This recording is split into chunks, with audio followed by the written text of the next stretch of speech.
Le pays tout entier était plongé dans l'attente. Après de longues heures de discussion ce dimanche, les ministres du gouvernement israélien ont finalement accepté de procéder à un échange de prisonniers avec le Hezbollah. Le vote a été approuvé par 22 des 25 ministres du gouvernement. Le premier ministre israélien Ehud Olmert a par ailleurs confirmé que les soldats réservistes Goldwasser et Regev n'étaient plus en vie.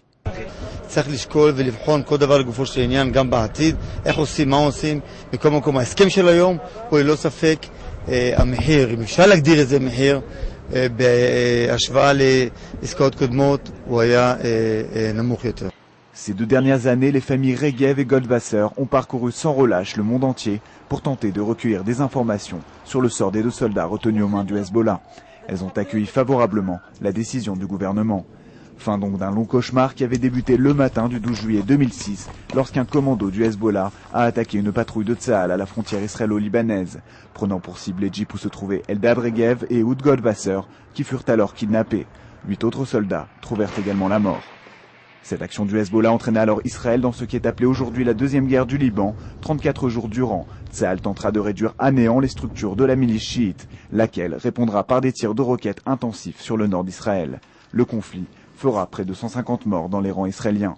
Il aboutira à un nouveau retrait de Tsahal du sud-Liban. Selon les termes de l'accord signé avec le Hezbollah, Israël devra relâcher Samir Kuntar, le terroriste libanais responsable de l'assassinat de la famille Haran en 1979 à Nahariya, à laquelle ne survécut qu'une fillette de 2 ans.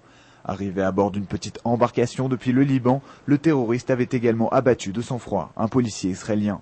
Les images de l'attaque avaient alors traumatisé tout Israël.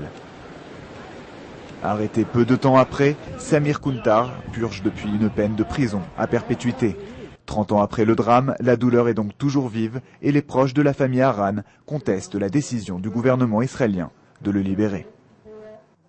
I feel very sad because I don't think that he should go out from the jail.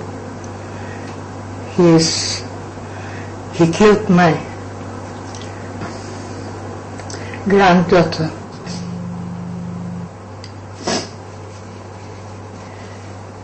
If they're alive.